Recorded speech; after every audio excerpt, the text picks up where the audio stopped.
Hola, me llamo Nolan Mercer. Tengo 29 años y trabajo en un enorme almacén de distribución, en las afueras de la ciudad. Turnos de 12 horas moviendo cajas, escaneando pedidos, empujando tarimas y descargando camiones. Para cuando llego a casa, siento los hombros como si alguien los hubiera cambiado por bloques de concreto. Vivo solo, en una pequeña casa de alquiler al final de una calle tranquila. Nada elegante, solo un lugar para dormir y ducharme antes de volver a empezar. La casa de al lado es de Emma Reed. Ella tiene 30 años y trabaja en marketing, en una empresa mediana del centro. Llevamos casi 3 años siendo vecinos. Al principio, Emma era solo la mujer que vivía a mi lado. Nos saludábamos por encima de la cerca, recogíamos los paquetes del otro cuando llovía, y arrastrábamos los botes de basura del vecino hasta la acera en los días de viento. Pequeñas cosas. El tipo de costumbres que se vuelven hábitos sin que nadie se dé cuenta. Con el tiempo, esos hábitos se volvieron algo más constante. Yo arreglé la bisagra floja de su portón trasero. Ella me traía pan de plátano o galletas cuando horneaba de más. Yo cambié el foco quemado de la luz de su porche. Ella me dejaba una bolsa de café en la puerta porque sabía que yo salía a trabajar antes del amanecer. Una vez, su gato naranja, Milo, se subió al techo de mi casa y no quiso bajar. Tuve que sacar la escalera mientras Emma esperaba abajo, muerta de preocupación, llamándolo por su nombre como si fuera un niño que había cruzado corriendo la calle. Emma solía ser de esas personas que hacían que toda la calle se sintiera menos silenciosa. Trabajaba muchas horas, pero siempre encontraba tiempo para pararse junto a la cerca y contarme sobre algún cliente difícil o sobre alguna planta que había matado por accidente. Algunas tardes, llegaba a casa y encontraba una nota pegada en mi puerta. Tu paquete está en mi casa. No lo dejes en el porche, va a llover. Éramos cercanos, de esa manera fácil y vecinal que nunca cruzaba a nada más. No éramos pareja, ni del todo amigos tampoco. Solo dos personas que vivían una junto a la otra y no les molestaba la compañía del otro. Entonces, hace unos 6 meses, todo cambió. Emma empezó a estar más callada. Las conversaciones junto a la cerca se hicieron más cortas. Su luz se quedaba encendida cada vez más tarde. Algunas veces me levanté en medio de la noche por agua y vi su silueta detrás de las cortinas. Todavía frente a su laptop, a la 1 de la madrugada. Al día siguiente, ella seguía saliendo a trabajar a las 7:30, café en mano. Las ojeras bajo sus ojos me decían que estaba bien, aunque sus palabras dijeran lo contrario. No insistí. Pensé que lo que fuera que hubiera pasado durante esas 2 semanas en que desapareció por un asunto familiar, era algo suyo, y que tenía derecho a guardárselo. Pero yo me daba cuenta. Me daba cuenta de que su sonrisa ya no le llegaba a los ojos. Me daba cuenta de que se movía como alguien que cargaba algo muy pesado, algo que no quería que nadie más viera. Una noche llegué tarde a casa y la encontré luchando por sacar una caja pesada de la cajuela de su auto. Crucé el jardín y la cargué hasta adentro por ella. La caja estaba llena de archivos, libretas viejas y un par de marcos de fotos boca abajo. Su sala estaba más desordenada de lo normal. La laptop abierta sobre la mesita, una taza de café fría, notas adhesivas por todas partes. Emma se quedó parada junto a mí, con expresión avergonzada. Gracias, dijo en voz baja. He estado un poco abrumada últimamente. Dejé la caja cerca de su escritorio. No hay problema. Si necesitas ayuda para mover algo más, solo dime. A la mañana siguiente, había una pequeña caja de galletas en mi puerta, con una nota. Gracias por ayer. Me las comí todas después de mi turno, aunque estaban un poco secas. Cuando la vi esa tarde, le dije que estaban buenas. Ella me dio una pequeña sonrisa, pero era una sonrisa cansada. Algo en ella se había apagado. Después de esa noche, empecé a prestar más atención. No por curiosidad. Por una preocupación silenciosa. Esa clase de preocupación que se instala en el pecho y te dice que si miras hacia otro lado demasiado tiempo, algo importante podría escaparse justo a tu lado. La primera señal real llegó en una noche fría de finales de otoño. Acababa de quedarme dormido después de un turno brutal cuando un sonido afuera me despertó. Al principio pensé que era el viento. Luego escuché el portón trasero entre nuestras casas crujir al abrirse, seguido del suave sonido de pies descalzos sobre el camino de ladrillo. Me senté y miré por la ventana.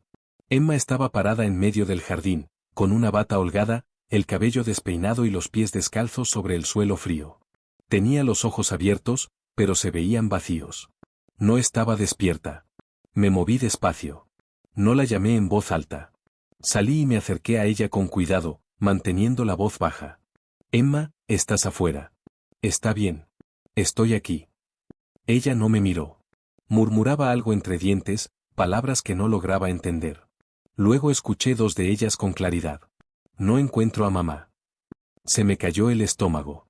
Nunca antes me había hablado de su madre. Me quedé frente a ella, dándole espacio. Emma dio un paso adelante y chocó suavemente contra mi pecho. Sus dos manos subieron y se aferraron al frente de mi camisa, los dedos retorciendo la tela como si estuviera sosteniendo lo único real en medio de un sueño. Su voz salió apenas en un susurro. No me dejes sola. Estoy tan cansada. Me quedé congelado. Cada parte racional de mi cerebro me decía que debía despertarla, llevarla de vuelta a su casa, poner de nuevo distancia entre los dos antes de que esto se volviera algo que ninguno de los dos pudiera explicar. Pero ella estaba temblando. Todo su cuerpo temblaba, como si al alejarme un paso, ella pudiera quebrarse ahí mismo, dormida.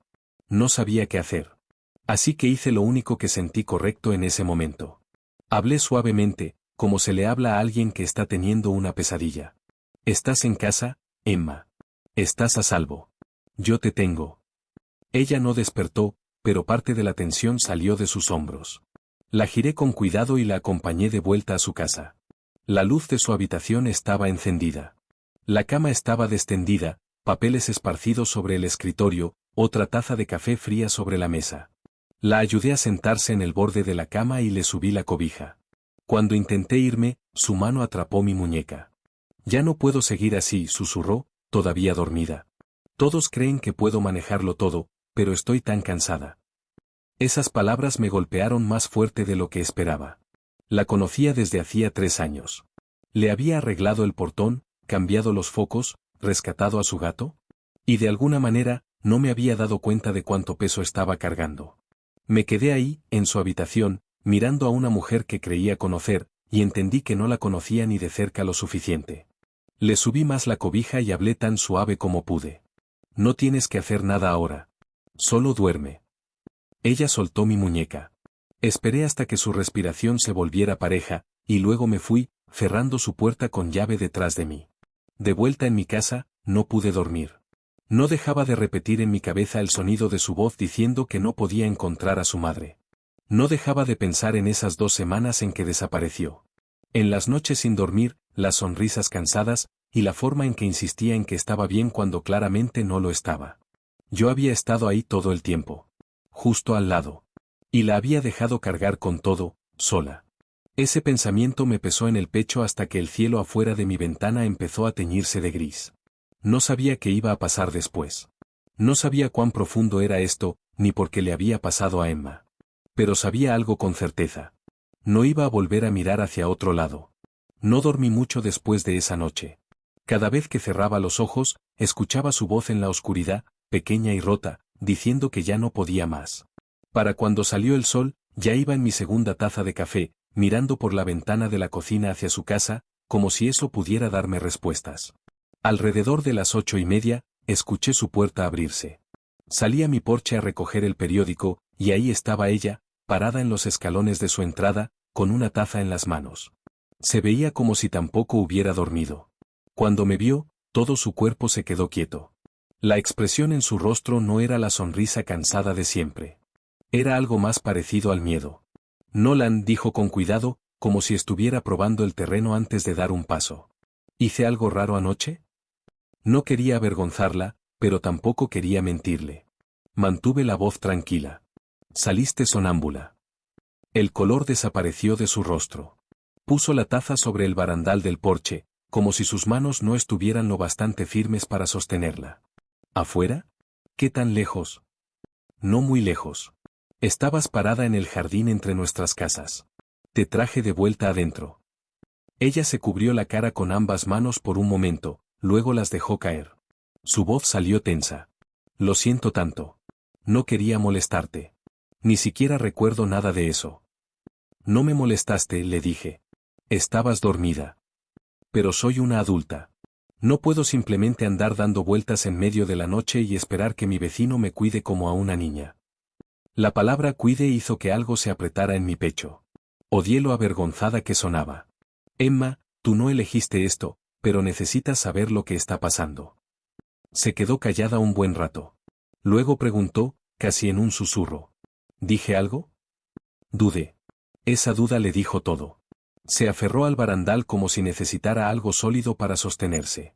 Siempre digo cosas cuando camino dormida, dijo. Cosas raras. Cosas que no quiero que nadie escuche. Le respondí con suavidad. Dijiste que estabas cansada. Que todos creen que puedes manejarlo todo, pero que ya no puedes más. Ella no se movió. La expresión en su rostro ya no era solo vergüenza. Era la mirada de alguien que acababa de ser vista exactamente en el lugar donde más se esforzaba por esconderse. Volteó la cabeza, con la voz baja. No quería decir eso en voz alta. Lo sé, dije. Pero eso no lo hace menos cierto. Entonces ella me miró. Sus ojos estaban rojos. Por un momento pensé que iba a llorar ahí mismo, en su porche, pero se contuvo. No sabes por lo que he pasado. No, admití. No lo sé. Pero sé cómo se ve cuando alguien ha estado aguantando demasiado tiempo. Eso la hizo dejar de discutir. Me contó que de niña solía caminar dormida algunas veces, pero que habían pasado años desde la última vez. Después de todo lo que pasó con su familia hacía unos meses, volvió, peor que antes. No me dio detalles, y yo no pregunté. Solo le ofrecí pasar esa noche para instalar un pasador más alto en su puerta trasera. Además, una campanita pequeña que sonaría si la puerta se abría. Al menos así, si volvía a intentar salir, habría alguna especie de aviso. Ella no dijo que sí de inmediato. Solo me miró por un largo segundo, como si estuviera decidiendo si dejar que alguien viera que tan mal estaban realmente las cosas. Está bien, dijo finalmente. Si no es mucha molestia. Esa noche, llegué a su puerta con mi caja de herramientas. Ella sostuvo la linterna mientras yo trabajaba, callada de una manera que se sentía más pesada de lo normal. Instalé el pasador nuevo lo bastante alto para que tuviera que estirarse para alcanzarlo, incluso medio dormida. Y colgué una campanita pequeña en la manija. Cuando la probé, el sonido fue suave, pero claro. Antes de irme, ella se quedó mirando la campana y preguntó, ¿y si suena en medio de la noche? Entonces sabré que necesitas ayuda. Ella me miró por un largo rato. Luego dijo, casi imposible de escuchar. No tienes que hacer esto. Lo sé. Su voz bajó aún más. Pero, gracias. Los días después de eso se sintieron diferentes. No dramáticos. Solo, más cercanos. Ella empezó a escribirme cuando sabía que se quedaría trabajando hasta tarde. Yo le dejaba un recipiente con sobras de chili en su puerta cuando notaba que su luz seguía encendida después de la medianoche. Ella respondía a su manera. Una taza de café recién hecho esperándome en mi porche las mañanas que tenía turnos temprano. Mi bote de basura acercado a la casa antes de una tormenta. Mensajes cortos que decían más de lo que parecían. Ya estoy en casa. La puerta está cerrada. Nunca hablamos sobre lo que significaba nada de esto. Simplemente seguíamos apareciendo uno para el otro, en esas pequeñas formas silenciosas. El sonambulismo no se detuvo. Algunas noches sonaba la campana, y yo cruzaba el jardín para encontrarla parada en su sala, con los ojos abiertos pero vacíos, susurrando sobre plazos, reuniones y reportes que no estaban terminados. Yo decía siempre lo mismo. Emma, estás en casa. Estás a salvo. Ella me dejaba guiarla de vuelta a la cama como si fuera lo más natural del mundo. Otras noches lloraba dormida y llamaba a su madre. Una vez la encontré parada frente a su escritorio, con la mano sobre la laptop cerrada, murmurando que no podía llegar tarde. Cada vez que pasaba, entendía un poco más. Esto no era solo insomnio. Algo dentro de ella seguía funcionando incluso cuando su cuerpo estaba dormido. Entonces, una noche, todo cambió de nuevo.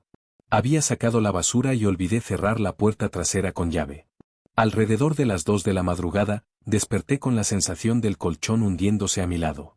Abrí los ojos y vi a Emma acostada junto a mí, todavía dormida. Su cabello despeinado sobre la almohada, una mano aferrada al frente de mi camisa como si tuviera miedo de que yo desapareciera. Su voz salió pequeña y quebrada. No te vayas. Me quedé completamente quieto. Cada parte racional de mi cerebro me decía que debía despertarla, llevarla a su casa, poner de nuevo distancia entre nosotros antes de que esto se complicara aún más. Pero ella estaba temblando otra vez, y el agotamiento en su rostro se veía tan profundo que no pude obligarme a sobresaltarla. Mantuve la voz apenas en un susurro. No me voy a ninguna parte. Ella se calmó un poco.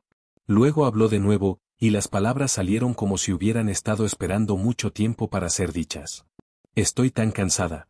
Ya no quiero ser la fuerte. Le subí la cobija sobre el hombro, con cuidado de mantener distancia entre nosotros. No dormí. Solo me quedé ahí, escuchando su respiración volverse pareja, preguntándome qué le había pasado a su familia, y como una mujer que solía reír con tanta facilidad había terminado solo pudiendo decir la verdad cuando estaba inconsciente. Alrededor de las 3, ella despertó. Al principio solo miró el techo, confundida. Luego se dio cuenta de dónde estaba y se sentó de golpe, pálida. Nolan, ¿dónde estoy? ¿Esta es tu habitación? Me senté despacio, manteniendo la voz firme. Sí. Viniste mientras dormías. ¿Estás bien? Ella miró la cobija, luego su mano, todavía aferrada a mi camisa. La soltó como si le quemara. Lo siento. Lo siento tanto. Ni siquiera sé cómo llegué aquí. No recuerdo nada. Está bien, dije. No hiciste nada malo. No, no está bien. Entré a tu casa. Me metí en tu cama. Te desperté. Sigo haciendo esto y tú sigues actuando como si estuviera bien. La miré y hablé con claridad. No estoy actuando. Ella se quedó callada. Sus ojos se llenaron de lágrimas, pero todavía no caían. ¿Dije algo?, preguntó. No le mentí. Sí. Ella cerró los ojos como preparándose para el golpe. ¿Qué dije? Respiré hondo. Me dijiste que no me fuera, y dijiste que estabas cansada. Que ya no querías ser la fuerte. Se cubrió la cara con ambas manos. Después de un largo momento, habló entre los dedos, con voz temblorosa. Odio esta versión de mí misma. Me levanté de la cama, pero me quedé a unos pasos de distancia. Yo no te odio por esto. Solo creo que has estado cargando esto sola por demasiado tiempo. Ella no respondió de inmediato. Fui a la cocina y volví con un vaso de agua. Lo tomó con ambas manos, todavía temblando. Nos quedamos en silencio un rato, el único sonido era el zumbido tenue del refrigerador. Finalmente, ella habló. Debería volver con el doctor. Asentí. Sí. Ella levantó la vista, los ojos rojos. ¿Vendrías conmigo? Respondí sin dudar. Claro que sí. Ella me miró como si no estuviera segura de haber escuchado bien. ¿De verdad? De verdad. Ella bajó la mirada hacia el vaso. Ya no sé cómo hacer nada de esto sola. Me senté en el borde de la cama, ni muy cerca, ni muy lejos. Entonces no lo hagas. Esa noche, Emma lloró frente a mí por primera vez, completamente despierta. Sin esconderlo. Sin forzar una sonrisa cansada después. Lloró como alguien que había estado de pie durante años y finalmente se quedó sin fuerzas. No me apresuré a abrazarla. Me senté en el piso, a poca distancia, y esperé hasta que ella decidiera. Después de un rato, dejó el vaso a un lado y me miró con los ojos húmedos. Nolan, dijo en voz baja, necesito que alguien me abrace ahora mismo. No que me arregle. Solo que me abrace. Me levanté y la envolví entre mis brazos. Lloró contra mi hombro, diciéndome que ya no quería seguir viviendo así. Yo solo seguía repitiendo lo mismo. Lo vamos a resolver. No lo estás haciendo sola. Cuando finalmente la acompañé de vuelta a su casa, ella se quedó parada en su porche un largo rato antes de preguntarme si yo le tenía miedo. Le dije que no le tenía miedo. Solo tenía miedo de que algún día ella se convenciera de que tenía que cargar con todo sola otra vez. Ella no dijo nada más. Pero cuando entró, dejó la luz del porche encendida un poco más tiempo de lo normal, como un agradecimiento silencioso. Algo entre nosotros había cambiado esa noche. Todavía no le habíamos puesto nombre. Pero ambos sabíamos que la antigua versión de nuestra relación se había ido para siempre. 2 días después, llevé a Emma a ver a la doctora Ellen Ayes. El consultorio estaba en un edificio médico tranquilo, en el centro. La doctora Ayes tenía unos 50 años, era calmada, directa, y no del tipo que reparte respuestas fáciles. Escuchó a Emma describir el sonambulismo, el agotamiento, las noches sin dormir. Y luego preguntó sobre su familia. Fue ahí cuando Emma finalmente contó toda la historia. Su madre había estado enferma durante casi un año. Emma había sido quien tomó tiempo libre del trabajo, se quedó en el hospital, se encargó de los médicos, del papeleo, de las decisiones. Después del funeral, Volvió directo al trabajo, como si nada hubiera pasado. Pensó que si simplemente seguía moviéndose, el duelo no la alcanzaría. Pero la alcanzó. El sonambulismo empeoró. La ansiedad se hizo más fuerte. Ella seguía diciéndole a todos que estaba bien, porque eso era lo que todos esperaban de ella. La doctora Hayes asintió despacio. Tu cuerpo está intentando decir las cosas que has estado callando durante el día, dijo. El estrés prolongado, el duelo sin resolver y la falta crónica de sueño se están alimentando entre sí. Necesitamos tratar las tres cosas. Programó un estudio del sueño, recomendó terapia, y sugirió que Emma redujera su carga de trabajo por un tiempo. Y, sobre todo, le dijo a Emma que no podía seguir fingiendo que todo estaba bajo control. Emma se quedó muy quieta durante la mayor parte de la consulta. En un momento, su mano comenzó a temblar sobre su regazo. Apoyé mi mano en el descansabrazos entre los dos, cerca, pero sin tocarla. Después de un momento, ella estiró la mano y la colocó sobre la mía. No me miró, pero sus dedos se apretaron. Cuando la doctora Hayes preguntó cómo nos conocíamos, Emma respondió antes de que yo pudiera hacerlo. Él es la razón por la que no me siento loca. Volteé a verla. Ella mantuvo la mirada en la doctora, pero no soltó mi mano. En el camino a casa, ella se quedó callada un buen rato. Luego preguntó qué habría respondido yo si la doctora me hubiera hecho la misma pregunta. Le dije la verdad. No sé qué nombre ponerle. Solo sé que me importas. Cuando tu luz sigue encendida a la 1 de la madrugada, me preocupo. Cuando pasan unos días sin que me escribas, me encuentro mirando tus ventanas más de lo que debería. Y cuando caminas dormida, lo primero que pienso no es que sea una molestia. Solo quiero que estés a salvo. Ella miró por la ventana un rato. Suena mucho a novio, dijo suavemente. Mantuve la mirada en el camino. Tal vez. Pero no quiero que sientas que tienes que dar algo a cambio solo porque te estoy ayudando. Ella se quedó callada otra vez. Luego dijo. No te tomé la mano en ese consultorio porque estuviera agradecida. No supe qué responder, así que no respondí. Esas palabras se quedaron conmigo por días. Emma comenzó el tratamiento. Terapia 2 veces por semana, una dosis baja de medicamento para regular su sueño, y órdenes estrictas de reducir su carga de trabajo. Ella escuchó todo. Incluso se tomó una semana libre. Pero los hábitos viejos no se van fácilmente. Seguía revisando su correo demasiado. Seguía despertando hasta tarde. Y algunas noches, la campana de su puerta trasera todavía sonaba. Yo seguía cruzando cuando sonaba. Seguía diciendo las mismas palabras. Emma, estás en casa. Estás a salvo. Ella siempre me dejaba llevarla de vuelta a la cama. A veces lloraba dormida. A veces solo se quedaba parada, perdida. Cada vez que pasaba, sentía como la distancia entre nosotros se reducía, aunque ninguno de los dos había puesto nombre a lo que estaba creciendo. Luego llegó la noche de la tormenta. Era casi la 1 de la madrugada cuando un trueno sacudió toda la casa y me despertó. La lluvia golpeaba el techo tan fuerte que sonaba como si alguien estuviera lanzando grava contra las ventanas. Me senté y miré hacia la casa de Emma, por costumbre. La luz de su sala todavía estaba encendida, pero las cortinas se movían de una forma extraña. Algo se sentía mal. Me puse una chaqueta, tomé una linterna y corrí por el jardín bajo la lluvia torrencial. Cuando llegué a su porche trasero, se me cayó el estómago. La puerta estaba abierta. La pequeña campana se mecía con violencia en el viento, pero la tormenta había sido demasiado fuerte para que la escuchara desde mi casa. ¿Emma? Sin respuesta. Entré. Milo estaba sobre el sofá, el pelo erizado, maullando hacia la puerta abierta. La laptop de Emma seguía sobre la mesita. Una taza estaba volcada, el té derramado por el suelo.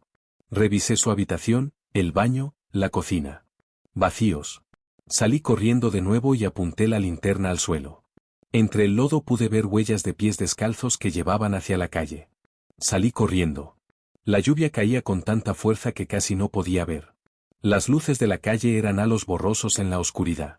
La llamé por su nombre una y otra vez, pero el viento se tragaba el sonido. Entonces la vi.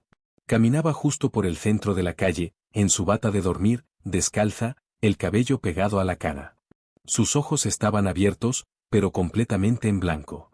Se movía como si estuviera en un sueño, lenta y constante, directo hacia la intersección. Emma, detente. No me escuchó. Unos faros aparecieron al final de la calle. Un auto venía dando la vuelta en la curva. El conductor claramente no la había visto todavía. Emma seguía caminando. Corrí. Emma. El claxon sonó. Las llantas chirriaron sobre el pavimento mojado. Llegué hasta ella en el último segundo, la agarré por detrás y la jalé con fuerza hacia la acera. Caímos los dos sobre el pasto justo cuando el auto pasó esquivándonos, perdiéndonos por centímetros. El agua salpicó por todas partes. El conductor frenó de golpe y bajó la ventana, gritando si estábamos bien. Levanté una mano para indicar que sí, aunque todo mi cuerpo temblaba. Emma estaba en mis brazos, empapada y helada. Empezó a despertar. Su respiración se volvió rápida y aterrada. Miró alrededor, la lluvia, la calle, el auto, y luego a mí, y su rostro se desmoronó. ¿Nolan? ¿Dónde estoy? ¿Qué hice? La abracé más fuerte. ¿Estás bien? Te tengo. Estás a salvo. Empezó a llorar tan fuerte que todo su cuerpo temblaba. Tengo miedo. No recuerdo nada. No sé por qué estoy aquí afuera. Le tomé el rostro con ambas manos, obligándola a mirarme. Mírame. Estabas en la calle, pero te sacaron. El auto no te golpeó. Sigues aquí. Yo sigo aquí. Ella me miró a través de la lluvia y las lágrimas, como intentando asegurarse de que yo era real. Luego hundió la cara en mi pecho y sollozó. La llevé de vuelta a su casa, la envolví en toallas y llamé a la línea de emergencias que la doctora nos había dado. Ella lloró en su habitación casi una hora, mientras yo me sentaba en la sala, escuchando. Cuando finalmente salió, sus ojos estaban hinchados y su voz, ronca. No puedo seguir viviendo así, dijo. Me levanté y caminé hacia ella. Entonces lo cambiamos. Pero ya no lo vas a hacer sola. Esa noche, algo dentro de mí encajó con una claridad dolorosa. Cuando vi esos faros acercándose hacia ella, el miedo que sentí no fue el miedo de un vecino que está a punto de perder a alguien. Fue el miedo de perder a la persona que amaba. No lo dije en voz alta, todavía. Pero lo sabía. Emma no intentó sonreír ni fingir que estaba bien. Solo me miró y dijo las palabras que había estado esperando escuchar durante meses. Ya no quiero hacer esto sola. La volví a abrazar, ahí mismo, en medio de su sala, con la lluvia todavía goteando de los dos. No tendrás que hacerlo, le dije. Nunca más. A la mañana siguiente, Emma llamó a su jefe y pidió tiempo libre. Yo me senté en su mesa de la cocina mientras hacía la llamada, sin interrumpir, solo estando ahí. Su voz todavía sonaba ronca de tanto llorar. Les dijo que tenía un problema de salud que necesitaba un tratamiento serio, y que ya no podía seguir forzándose. Cuando colgó, dejó el teléfono sobre la mesa y se quedó mirándolo un largo rato. Siempre pensé que si me detenía, todo se vendría abajo, dijo en voz baja. Tal vez algunas cosas cambien, respondí. Pero seguir como ibas era lo más peligroso de todo. La doctora Hayes adelantó la cita del estudio del sueño. La terapia empezó 2 veces por semana. Ajustó su medicación, redujo su carga de trabajo a la mitad, y le dijo que no debía dormir sola las primeras semanas. Eso fue lo que más odió Emma. No quería sentirse como una carga, y especialmente no quería que yo reorganizara mi vida por ella. Le dije claramente que no me quedaba porque me sintiera obligado. Me quedaba porque quería que estuviera segura, y porque quería estar cerca de ella. Durante las siguientes 2 semanas, dormí en su sofá. Ella dormía en su habitación, con la puerta un poco abierta y una campana más fuerte en la puerta trasera. Cada noche antes de dormir, revisábamos los seguros juntos. Al principio, ella los revisaba 3 o 4 veces. Después de un tiempo, los revisaba menos. Una noche, ella se quedó parada en la puerta de la sala, viéndome tender una cobija en el sofá, y preguntó, ¿seguro que no te cansa esto? Si me canso, duermo, dije.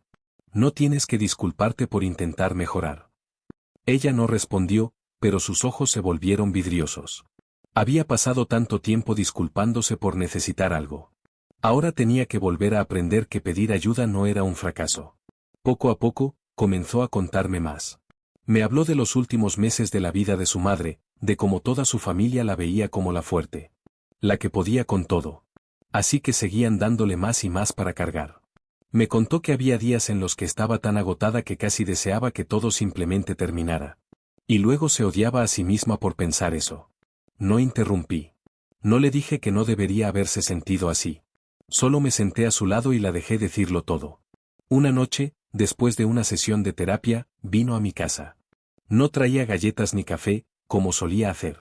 Solo se quedó parada en mi porche, con cara de cansancio, y preguntó si estaba ocupado. La dejé entrar. Se sentó en el sofá un largo rato antes de hablar. Hoy la terapeuta me preguntó qué es lo que más me asusta que la gente vea, si dejo de ser fuerte todo el tiempo. Me senté frente a ella. ¿Qué le dijiste? Ella miró sus manos. Le dije que me da miedo que vean que estoy vacía. Me quedé callado un momento, luego dije. Yo no te veo vacía. Te veo cansada. Son dos cosas distintas. Ella levantó la vista. Después de un momento, recostó la cabeza sobre mi hombro. Esta vez estaba completamente despierta. Sin sonambulismo, sin pánico. Eligió quedarse cerca. A tu lado, dijo en voz baja, no tengo que actuar. Me alegra, respondí. Ella se quedó callada un buen rato. Luego preguntó. ¿Te asusta que me tome mucho tiempo mejorar? No estoy esperando una versión perfecta de ti, dije. Solo no quiero que vuelvas a desaparecer de ti misma. Eso la hizo llorar, pero esta vez no intentó esconderlo. La dejé llorar contra mi hombro. Cuando finalmente levantó la cabeza, su rostro estaba cerca del mío. Pude ver el miedo en sus ojos, pero también pude ver algo más. Ella quería creer que podía ser amada incluso mientras todavía se estaba sanando. Si quieres besarme, dijo, puedes preguntar. La miré y le hice la pregunta en voz alta. ¿Puedo besarte? Ella asintió. Sí. La besé. No fue un beso que intentara arreglar nada. No fue dramático ni perfecto. Fue simplemente real. Dos personas que se habían visto en su momento más agotado, y aún así eligieron quedarse. Cuando nos separamos, ella recostó su frente contra la mía. Tengo miedo, susurró. Yo también, dije. Entonces, ¿qué hacemos? Vamos despacio. Ella asintió. Y eso fue exactamente lo que hicimos. Después de esa noche, la línea entre nosotros desapareció. No nos apresuramos a poner etiquetas. No hicimos grandes declaraciones, pero todo se sentía diferente. Emma dejó de esforzarse tanto por parecer bien todo el tiempo. Se permitió estar cansada frente a mí. Se permitió necesitar cosas. Y yo dejé de fingir que solo estaba ahí para ayudar a una vecina. Estaba ahí porque quería estarlo. Una tarde, ella me escribió desde el trabajo, preguntando si podía llevarle el almuerzo porque tenía reuniones una tras otra y se había olvidado de comer. Llegué con un sándwich y un café. Ella se sorprendió cuando entré a su oficina. Luego sonrió. Una sonrisa real. La clase que no había visto en meses. No tenías que hacer eso, dijo. Lo sé, respondí. Quería hacerlo. Ella me miró por un largo segundo, luego estiró la mano sobre el escritorio y apretó la mía. Gracias por no rendirte conmigo cuando estaba en mi peor momento. Le devolví el apretón. Nunca te vi en tu peor momento. Solo te vi cuando finalmente dejaste de fingir. Esa noche volvió a mi casa. No hablamos sobre el beso ni lo que significaba. Solo nos sentamos en el sofá, su cabeza en mi hombro, viendo una película vieja a la que ninguno de los dos le prestaba mucha atención. En algún momento, se quedó dormida de verdad. No sonámbula, solo un sueño normal y tranquilo. Me quedé quieto para no despertarla. Por primera vez en mucho tiempo, la casa no se sentía silenciosa. Se sentía llena. Emma mejoró, pero no de la forma en que la gente espera. Todavía tenía días malos. Todavía despertaba de pesadillas a veces. Todavía se quedaba parada frente a la puerta trasera un largo rato antes de cerrarla con seguro, solo para estar segura. Pero dejó de fingir que todo estaba bien. Aprendió a escribirme cuando sentía que la ansiedad empezaba a crecer. Aprendió a decirle a su jefe que no podía tomar proyectos extra. Aprendió a decir necesito ayuda sin sentir que estaba fallando. El sonambulismo no desapareció por completo, pero se volvió más raro, más corto, y menos peligroso. Algunas noches, la campana todavía sonaba, y yo cruzaba el jardín para encontrarla parada en el porche, a medio despertar. Pero ahora, cuando decía su nombre, su rostro se relajaba más rápido. Algunas noches despertaba en medio del jardín, confundida y asustada. Yo le pasaba mi chaqueta y decía, «Está bien. No fuiste muy lejos». Una noche, ella se quedó parada junto al portón entre nuestras casas, la mano sobre el pasador, los ojos abiertos pero sin enfocar. Susurró mi nombre como una pregunta. «¿Nolan?» Me acerqué. «Estoy aquí». Aunque seguía dormida, su cuerpo se relajó al escuchar mi voz. Nuestra relación crecía de formas silenciosas. Yo arreglé la perilla floja del gabinete de su cocina. Ella me trajo una olla de sopa cuando me dio un resfriado. Yo le ayudé a colgar cortinas nuevas porque dijo que mi casa se veía un poco fría. Ella me ayudó a elegir una mejor cafetera porque estaba cansada de que yo tomara café barato. Una tarde, ella se quedó en mi porche sosteniendo 2 tazas y preguntó: «Hice de más. ¿Quieres?». Tomé la taza. «Sí, gracias». Un año después, Emma se mudó conmigo. No porque necesitara que alguien la cuidara.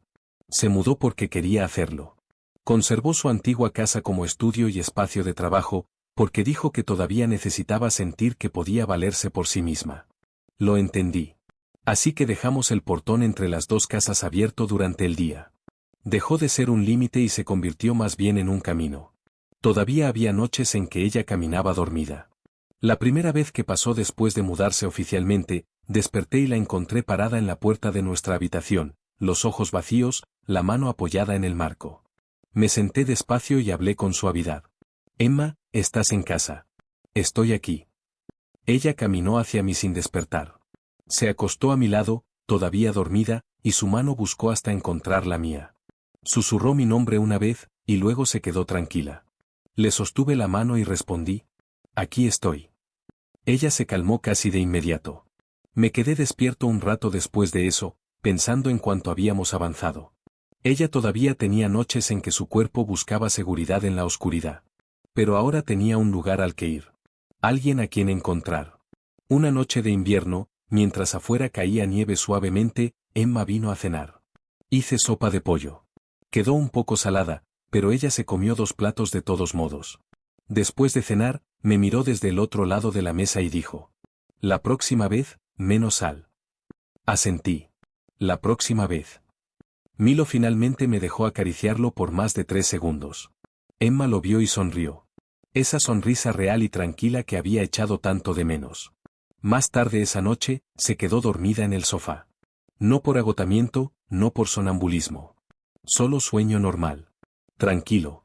Alrededor de la medianoche, despertó, miró alrededor, y preguntó: «¿Me dormí?». Sí.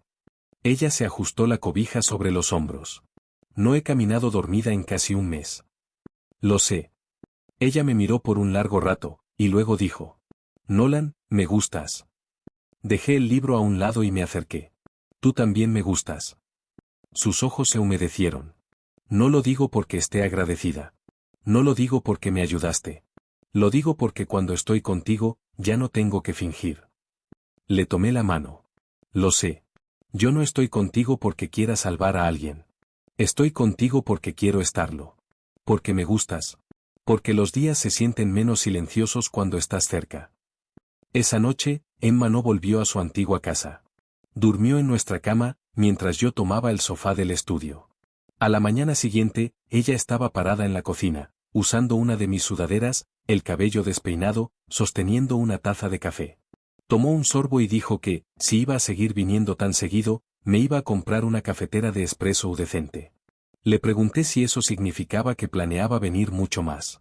Ella se giró hacia mí, las mejillas sonrojadas, pero la mirada firme. «Si tú quieres que lo haga». «Quiero». Desde entonces, el portón entre las 2 casas se quedó abierto casi todos los días. Todavía teníamos nuestros propios espacios, pero la distancia entre ellos dejó de sentirse como separación. Se sentía como conexión. Años después, Emma todavía le cuenta a la gente que nuestra historia de amor comenzó la noche en que caminó dormida hasta mi casa. Yo creo que empezó mucho antes que eso. Con la bisagra floja de un portón, una caja de galletas un poco secas, café dejado en la puerta a medianoche. Y todas las veces que vi sus luces encendidas demasiado tarde y no supe cómo preguntarle si estaba bien. Yo nunca salvé a Emma. Solo abrí la puerta cuando ella se perdió en la oscuridad. Solo seguí repitiendo, una y otra vez: «Estás en casa. Estás a salvo. Estoy aquí». Y, a veces, eso es todo lo que el amor realmente necesita ser. No una gran declaración, no un momento perfecto. Solo una persona caminando a través del portón entre 2 casas, en medio de la noche, y finalmente encontrando un lugar donde poder descansar.